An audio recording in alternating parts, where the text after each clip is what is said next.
kan? Nah, kita akan menjumpai bagaimana lingkungan masyarakat kita. Kalau kita beragama Kristen, tinggal di lingkungan beragama Kristen, itu pun adalah sesuatu yang sangat sulit. Apalagi kalau kita yang beragama Kristen tinggal di lingkungan yang bukan beragama Kristen, itu jauh juga lebih sulit. Nah, jadi nanti setelah kalian selesai kuliah, lulus dari mata kuliah ini dan lulus dari kampus kita ini, inilah yang akan kita hadapi. Jadi bagaimana keadaan masyarakat di sekitar kita, di sekitar nanti setelah kita terjun di masyarakat, itu perlu kita ketahui, perlu kita pahami hari ini supaya apa? Supaya mampu nanti melakukan aktivitas. Jangan nanti setelah tamat kuliah karena takutnya berhadapan dengan masyarakat, jadi guru agama tidak melakukan apa-apa, pendeta tidak melakukan apa-apa. Sekarang ada banyak yang seperti itu. Guru tidak berani melakukan apa-apa. Kenapa? Karena dia terkejut, begini ya jadi guru, begini ya jadi hamba Tuhan. Nah, hari ini kalian akan melihat bagaimana sebenarnya konteksnya. Nah, masyarakat Indonesia itu masyarakat bermajemuk. Sesuatu yang mendesak di Indonesia. Mendesak itu artinya sesuatu hal yang selalu terus ada. Kalau kita ada kebutuhan mendesak, itu harus diselesaikan atau tidak? Harus diselesaikan. Karena kalau tidak diselesaikan, akan muncul masalah yang baru. Betul tidak? Betul tidak? Nah, jadi kemajemukan di Indonesia itu adalah sesuatu hal yang mendesak. Kultur itu tidak hanya berbicara dengan budaya, tetapi menyangkut apa? Menyangkut seluruh aspek kehidupan seseorang. Jadi kalau bicara kultur, itu tidak hanya bicara misalnya kultur Batak. Oh, hanya boleh Batak, bahasa Batak. Kita yang sama-sama Batak sama nggak prakteknya? Coba siapa sih yang Batak? Semua kita Batak. Sama nggak kamu dengan ibu? Beda kan? Beda karakternya. Beda, walaupun sama-sama Batak, beda cara bicaranya. Beda juga tingkat kekasarannya dalam berbicara. Betul tidak? Iya. Kalau kamu tinggal misalnya orang Batak, tapi tinggal di dekat lingkungan orang Jawa, Erwin lingkungannya Jawa kan? Iya. Bagaimana orang Batak?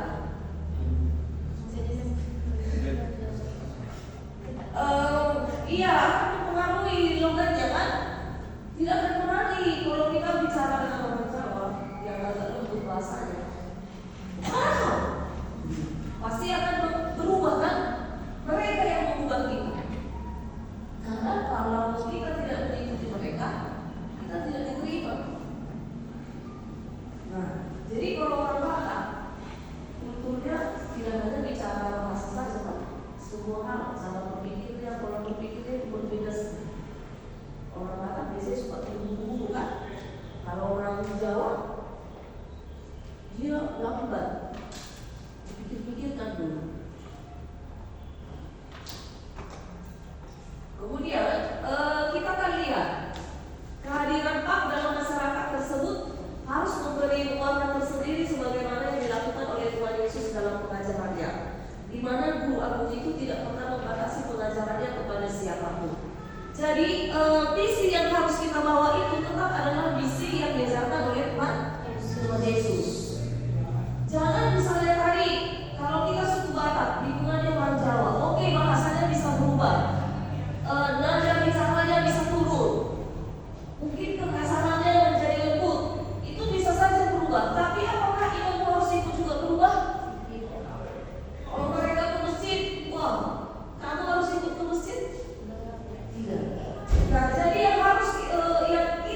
yang beriman kepada Kristus tinggal di masyarakat yang umum, yang majemuk, yang banyak sekali, banyak agamanya, banyak suku budayanya, bahasanya. Bagaimana kita yang punya iman Kristen tinggal di lingkungan yang seperti ini? Banyak orang yang tidak kuat, kan? Banyak orang berlari. Kenapa? Bukan ada tingkah laku yang berubah putih-putih, tapi apa juga? Imannya. Nah, hari ini aku mau tegaskan, yang akan kita lihat itu adalah karakter di sekitarmu itu supaya kamu bisa menunjukkan ajaran Kristus. Itulah dia Pak masyarakat Muslim. Jadi kalau kamu seorang guru agama, bagaimana nanti apa yang bisa kalian lakukan? Kan muridnya itu semua kalau dia di SMA tidak semua itu muridnya Kristen, ya kan? Ada yang lain. Nah, apakah kamu hanya memberi kasih perhatian kepada yang beragama Kristen saja? Tidak bisa. Harus bersikap adil. Kenapa? Karena kehadiran guru di sekolah itu bukan hanya dia hanya untuk mengajar di bidang studinya saja. Paham itu ya? Ya.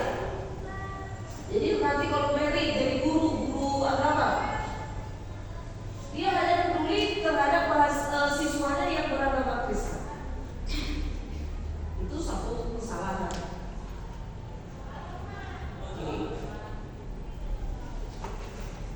Kemudian kita akan lihat pendapat seorang ahli, James A. Banks, seorang ahli pendidikan multikultural yang terkenal di Amerika Serikat, yang mengatakan bahwa pendidikan multikultural bermula dari apa? Ya, fokus tulisannya. Ya kan? Fotonya udah dari sini aslinya. Ya, bermula dari ide, gagasan bahwa semua murid apapun latar belakang, iya, ini yang paling penting. Harus apa? Jadi murid mau laki-laki mau perempuan, mau pintar, mau kurang pintar atau tidak mampu menerima pelajaran, itu harus mengalami kesederajatan pendidikan di sekolah. Nah, yang bisa melakukan ini kita, guru. Coba di sana kalau ibu hanya mengajari anak perempuan, karena ibu perempuan, ya ibu ajari perempuan saja. Kira-kira Erwin setuju tidak? Kenapa tidak setuju? Karena kan semua belajar. Iya, Erwin punya hak untuk mendapatkan pembelajaran dari dosen. Ya. Atau misalnya kalau dosennya laki-laki, maka yang diajari adalah hanya yang pria saja, yang laki-laki saja. Kita terima nggak? Tidak.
Jadi maksudnya hubungan timbal balik antara PAM dan masyarakat multikultural yaitu pendidikan berperan signifikan dalam membangun masyarakat multikultur. Sebaliknya masyarakat multikultur dengan segala karakternya memiliki potensi untuk keberhasilan. Iya. Jadi sebenarnya ini begini. Kita ini guru. Oke. Pak, kita Pak. Kalau masuk di tengah masyarakat, ini masyarakat harus bisa berubah kita buat. Kalau misalnya ibu jago, teorinya jago, nanti tidak ibu jago. Akan dari interpretasi. Tapi ketika terjun di masyarakat, tidak bisa melakukan apa-apa. Efektif. Nah, jadi harus ada. Dari mana bisa seorang guru pak itu dilihat kesuksesannya? Ketika dia terjun di masyarakat. Tidak mungkin ibu ada dibilang orang berhasil kalau tidak melakukan tindakan di tengah masyarakat. Ibu kan? Kenapa ada guru? Ada siswa. Coba kalau ada siswa, tidak ada guru. Kira-kira ini seperti itu hubungannya ya. Kalau misalnya seorang guru agama hanya mengajari yang di dalam rumahnya saja, boleh. Tapi guru dalam budaya ini tidak pasti. Tapi yang perempuan, oh iya saya mau jadi guru anak-anakku saja. Emang anakku nanti bisa 100? Paling banyak berapa? 2 atau 3 atau 10 misalnya.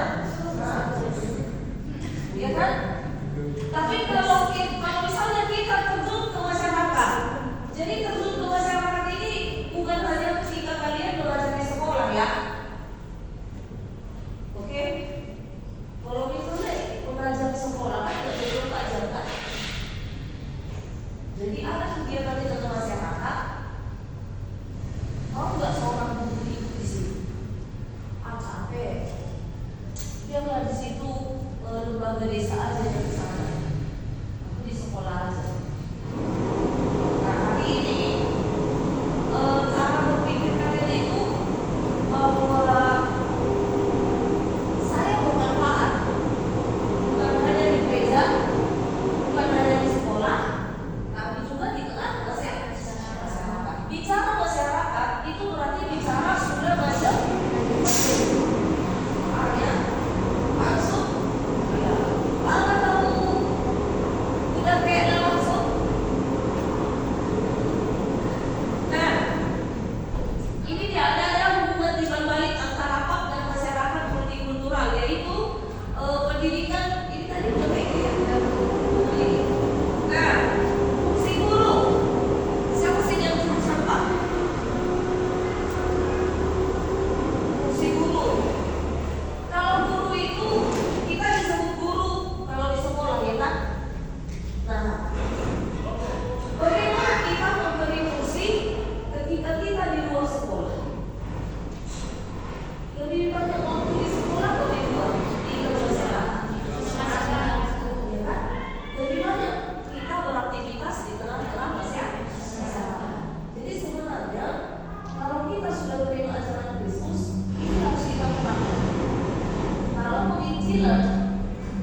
kasus begal. Ada yang melihat dari pandangan mata, ada yang kayak 1000 ini ya, panas beritanya di daerah Bangkora. Mulai dari situ, tapi rupanya seminggu sebelumnya sudah terjadi juga tawuran di depan rumah pokok yang lama, Jalan Menonton dekat Pusat itu ya. Itu sudah terjadi juga tawuran sebenarnya. Nah, minggu depannya itulah yang terjadi pembunuhan. Tidak ada orang yang hilang. Yang diinginkan hanyalah nyawa dendam. Nah, sekarang kalau misalnya kita ini ceritanya sudah jadi guru Pak, Gus tahu sudah jadi guru Pak, sudah jadi pendeta. Coba berikan dulu pendapatku. Siapa saja bisa kasih pendapat. Apa yang bisa kalian lakukan sebagai seorang guru Pak menghadapi kasus begal yang sedang marak terjadi? Ayo, Mary. Kita sebagai guru kan nantinya kita bisa membuat suatu kumpulan atau konseling gitu, tapi bukan hanya kepada orang tua, maksudku untuk orang tua terkhususnya untuk ibu dari anak-anak itu, supaya orang tuanya lebih mengawasi atau mendidik anaknya supaya tetap berada di lingkungan yang benar. Karena kan begal-begal ini adanya karena anak itu bergaul sama orang yang tujuannya ke situ, Bu. Istilahnya dia lingkungannya ke orang-orang yang suka buat onar, suka kriminal gitu, Bu. Jadi kita membuat pengarahan kepada orang tua supaya sama-sama menjaga anaknya supaya tetap diawasi dalam lingkungan. Kalau misalnya ada di antara warga itu yang anaknya begal, Kalaupun bukan begal anaknya, Bu, tapi kan kalau dia nggak dijaga tetap nanti dia bisa bergaul, dia ajak kawannya, Bu, gitu. Karena yang berita baru-baru ini begal itu umurnya masih anak-anak SMA gitu. ya ada lagi yang bisa kasih pendapat? Yuk, satu orang lagi, Gus. Kalau menurutku, cara kita atau pandangan kita terhadap itu seakan-akan bisa dikatakan kita tidak boleh langsung membuat suatu kesimpulan atau kita tidak boleh langsung masuk ke dalam itu. Yang saya katakan bahwasanya kita harus menjalin kerjasama antara pihak keamanan. Kita ketahui bahwasanya negara kita punya pihak keamanan daerah kita, contohnya polisi. Dan untuk itu kita boleh bekerja sama dengan aparat keamanan. Bagaimana cara kita untuk menanggulangi masalah begal yang ada di daerah itu, dan juga lewat aparat itu juga akan mereka berpikir solusi apa yang akan dapat mereka buat untuk mengurangi atau masalah terkait begal itu. Oke. Sekarang jadi Pak masyarakat tersebut boleh tadi seperti jawaban Eri, boleh juga seperti jawaban Gus. Kalau sekarang kita ini Pak lingkungan gereja misalnya, kan kalau misalnya ibu lah agak susah juga itu bicara sama polisi ya. Iya kan? Paling kayak kemarin yang beberapa hari yang lalu yang demo di depan Polres tempat warga masyarakat yang memang punya keberanian tinggi untuk demo di kantor polisi. Kenapa sih polisi diam gitu kan? Kenapa sih polisi sudah tahu titik-titik, tapi kenapa nggak dicium itu semua anak-anak, dicium ditangkap itu apa ya? Sebenarnya pasti mereka punya pemimpin, ya kan? Yang mereka takutin, yang begal-begal ini sangat takut kepada pemimpinnya itu. Pasti mereka juga diancam nyawa. Nah, kalau ibu sih agak susah bicara sama polisi. Pak polisi, ngapain aja Pak polisi? Urus dulu itu agak susah kita kan? Tapi kalau urus memang bisa, nggak masalah. Nah sekarang kalau misalnya bagaimana kita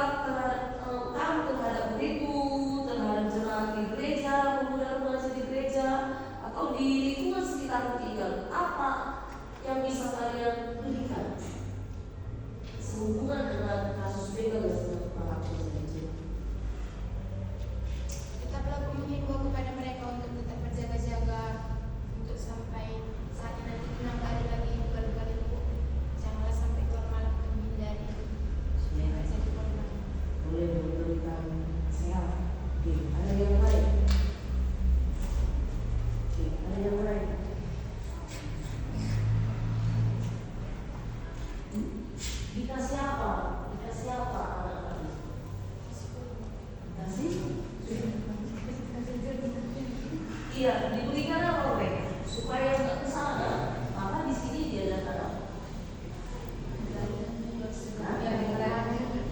Hah?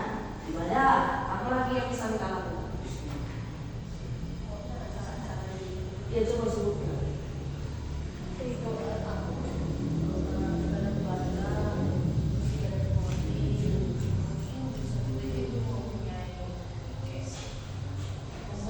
Kegiatan-kegiatan yang bermanfaat. Iya, apa? Sebutkan. Biasanya kan mereka itu resilient kan aktif kan? Iya, buatlah futsal. Iya kan, bisa kan? Jadi kenapa dia di misalnya kalau kalian di rumah, nah datanglah ketua game, kamu dari mana ngomongnya ini? Nah supaya dia nggak ngomong, yuk kita main futsal ya. Nah kalau misalnya kamu sudah bisa mengkoordinir orang-orang di sekitarmu, anak muridmu yang tinggal di sekitar rumahmu atau jemaatmu yang tinggal di sekitar rumahmu, itu bisa diajak diberikan kegiatan, tidak hanya sekedar diberikan nasihat. Kalau terus dikasih nasihat itu pusing kepala, benar nggak? Pusing nggak kalau terus dinasehati? Nah, jadi salah satu cara buat bola voli atau misalnya lomba catur itu hal-hal yang tidak membawa membutuhkan biaya yang besar kan? Kenapa satu bola voli? Gak usah harus bola voli beneran. Bola plastik pun jadi ya kan? Catur. Nah, jadi kadang-kadang semua itu ada di pikiran. Enggak, semua tadi yang dibilang kan ada di pikiran itu kan? Nah hari ini dimunculkan supaya apa? Supaya nanti kalian ingat bahwa memang seperti itulah kita. Ya, jadi tidak boleh diam. Kalau masyarakat sedang menghadapi suatu masalah, kita nggak boleh diam. Ini yang firman Tuhan ajarkan. Kita harus bisa jadi terang dan garam. Jadi kalau ada kasus dugaan, jemaat kita memang nggak ikut ke dalam dugaan itu, dugaan. Nah supaya ini nggak ditarik oleh kelompok dugaan, maka kita yang melindungi dan kan, kayak ibu ayam. Nah, waktu mereka beraktivitas kan kita sudah mengawasi. Kira-kira kalau ada orang yang menghasut mereka, kita sudah bisa lihat, bisa pastikan dia siapa. Nah, seperti itu. Ada juga kalau di masyarakat itu yang sekarang namanya stunting ya, stunting, kekurangan gizi. Jadi kalau misalnya usia 2 tahun itu sudah sekitar 12 kilo, tapi ini anak masih 6 kilo aja terus. Dari mulai umur 1 bulan 6 kilo aja, sampai dia 2 tahun 6 kilo aja. Bagaimana itu? Kita tak boleh diam. Oke? Nah ini kan gunanya mata kuliah kita ini. Sebenarnya hal-hal isu-isu yang terjadi di masyarakat, peristiwa-peristiwa yang terjadi di sekitar kita, kita tidak boleh tutup mata, tidak boleh tutup telinga. Lakukan apapun yang bisa kalian lakukan. Hal-hal yang kecil yang sederhana.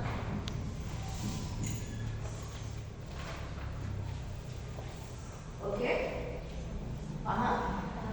Oke. Nice. Oke. Baiklah, karena kita sudah habis waktunya, yuk Gusti Allah yang memimpin kita dengan doa ya.